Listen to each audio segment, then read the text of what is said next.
Greetings and salutations, nerds. This is Praying for Superpowers, a show about the deeper meanings, messages, and intricacies hidden within nerd culture.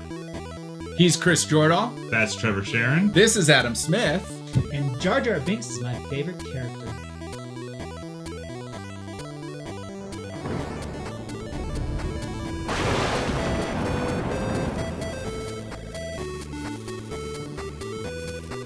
So like we said, we're talking about Star Wars. Not whatever Adam thought he was talking about. We particularly want to explore a little bit of the politics behind Star Wars, because Adam brought up a good point, not just now, but way earlier in like the month, talking about in the last, well, why don't we have him come in and say it? Are you ready to apologize? To everyone watching and the esteemed colleagues of mine here, I am truly and deeply sorry, and I regret all my actions. I am in rehab right now, and I will be getting help from here on out. Don't let it happen again. Barely forgiven. Go ahead and tell us what your thought was. So, yeah, my thought was about talking about the politics of Star Wars, the Star Wars franchise, is you're never really given the reason why the Empire is bad. Especially if you look at just the original trilogy, that's the starting point, is you just have rebels and you have the Empire, and the rebels are against the Empire, but why, except for that you have to have rebels against an evil, and we are blatantly ignoring all canon books, and a lot of other things. This is not perfectly sound, because like obviously the Empire blows up a planet, right, in the original trilogy. Sure. And as much as the books are great, the movies are designed to be movies, and stand alone. So I don't think a movie is good if it needs a different novel to. So you're saying they deserve our judgment? Yeah. Yes, they do. Well, then let's start out. What's the first thing we hear of the Empire in Star Wars? It is a period of civil war. Rebel spaceships striking from a hidden base have won their first victory against the evil Galactic Empire. So that's really the first thing we hear about the Empire. First thing we hear. Then we hear, during the battle, the rebel spies managed to steal secret plans for the Empire's ultimate weapon, the Death Star. Which I guess we could take like having a Death Star. Yeah. Okay, evil. yes. Yeah, sure. Yeah, that's fine. Yeah. That's fine. I think that we still have plenty of legs to stand on. Right, but all you know about at least more than Darth Maul. Right, but to rebels, of course the Empire is going to be evil. An evil government is whatever government they're not a part of. Mm-hmm. And so they're not in power, and so the other side is evil. I mean, without, oh my gosh, getting very political here because this is a political episode, you can look at it like it in the bipartisan relationship we have here in America with Republicans and Democrats. Too much. Go away. Too okay. I think maybe we should look at the context of when Star Wars was created. It was 30 years or so after the fascist era in Europe with Nazis and in Italy, and it was in the middle of the Cold War with the totalitarian regime in Russia and the USSR. So I think that rebels at that period in time had a good connotation to it. The word rebel. Right. I think that if this movie was made, if it was possible, if this movie was made in 1870 instead of 1970, then the word rebel would have had a different connotation. Would have had a negative connotation in the United States, and it would have been different. So I think the context of in the time period it was made is kind of helped the writers. Yeah, and that's an important point to make too, of taking into account the time in which the movie came out. And when we do that, we're thinking about, communism is still kind of the last big enemy of the world, in America at least.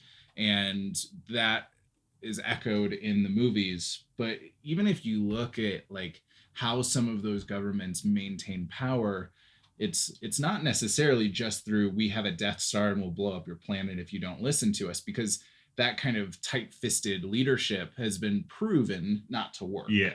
It's a lot of propaganda and supporting this one person as the ultimate ideal of the system. The cult of personality. Totally. Yeah.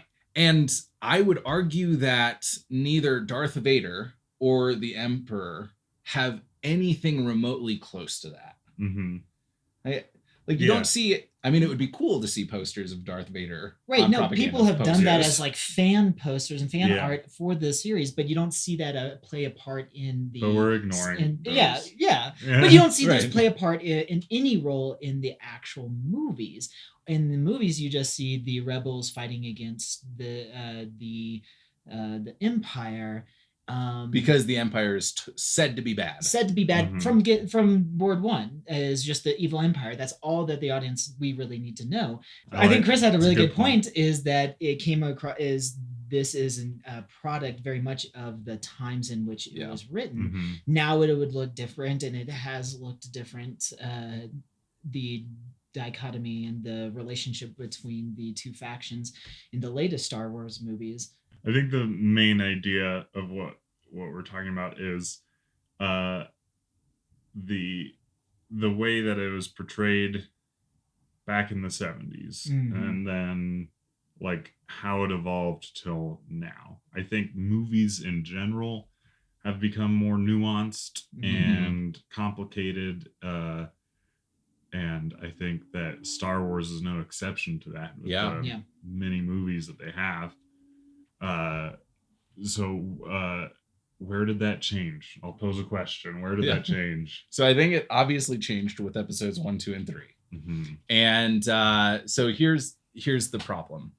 I think that in a sense of laying the political atmosphere in which this stage is built and the play takes form, episodes 1, 2, and 3 may have done a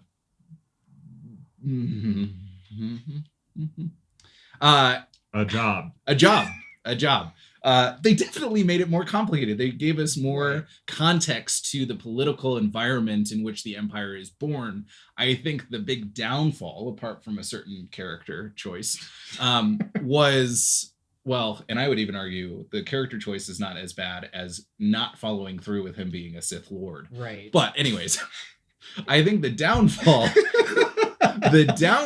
is that they kind of lost what made Star Wars so beautiful. And it was this epic saga, and it was the hero's journey, and it had some new things, and it used really practical effects to do this beautiful job of portraying a world and a landscape. And I think it got caught up in a lot of the politics and some odd acting choices, and like there were a lot of things that made it not good and why we don't like to remember it as much. But it did, to its credit, it explained a little bit more of, okay, this is how the Empire was formed. But even at that point, it kind of just seems like the Empire is a bunch of droids. Yeah. And all of the people are against the Empire. Yeah.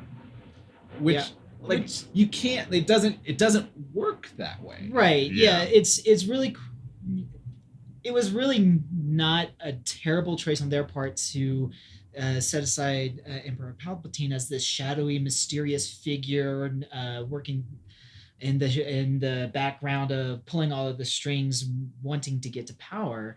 But that was after they've already set the stage of the evil Empire. And so they're trying to go back and explain and flesh out why this is evil when people started asking these questions. And they probably could have done all that in a sentence. Right. Two. Like, even if they had thrown in like 1 or 2 sentences or a scene and a half in the original trilogy where we see how the Empire is maintaining its grip and how the rebels are fighting back. And I think maybe too, to Chris's point, a lot of that wasn't seen back in the 70s. Yeah. And nowadays we're pretty familiar with concepts of an evil regime taking power through subliminal messages and through what did you call it? Cult of personality. Cult of charisma. Yeah, exactly. And like a psychological power over everybody. That I don't. It was not very even present in the first three movies. But I think that they did make it more nuanced in the prequels. But where they fell short is that they made it about a government. Yeah. They didn't make it about a person. There was no Right. real main character in those movies, really. But they made it about a government and how that government is running and how it could be corrupted and all these ideas that could be pretty interesting if done better. But they can't just make it about that. Yeah. Because if you're using a psychological power over the people of the Star Wars galaxy, you should probably get to know those people a little bit better. And I think this is seen in the way that we love stormtroopers and we love Darth Vader. We have turned Darth Vader from a villain into almost like this anti-hero because we did not hate him in the original trilogy. And like the original trilogy was focused around Luke Skywalker, that they did it was a character's journey, the hero's journey from young boy into the savior of the galaxy in this case, born into a corrupt political system that is that has taken over and just trods on the people. We would guess. We don't know. But that is what the assumption is. That's why they're evil, because it's supposed to be reminiscent of Adolf Hitler or North Korea and regimes like that. And here in Westernized America, we're sort of pre-programmed to hate those regimes and have an animosity towards them. But because they did not explain that, we do not hate the enemy. We kind of been like, oh, that's cool armor. Or it's like, oh man, Darth Vader is really cool. He's a very interesting character. Let's go back and figure out how he came to be, but never, you don't feel like that's like, oh, Darth Vader, it's a scary moment, or it's like... Well, and I would even argue that having masked villains takes away from the villainy. Like I think there's this concept that it's the reverse, but we've seen more powerful character development when we're able to put a face to the evil.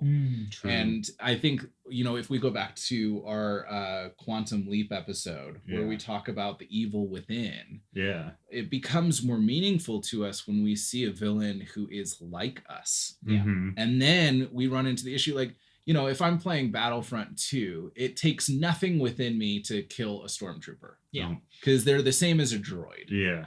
But then you have the rebels who have faces, who have distinct voices, and they become persons. Yeah. And I think that makes a big difference because the Empire now does not contain persons. It contains faceless power. Yeah.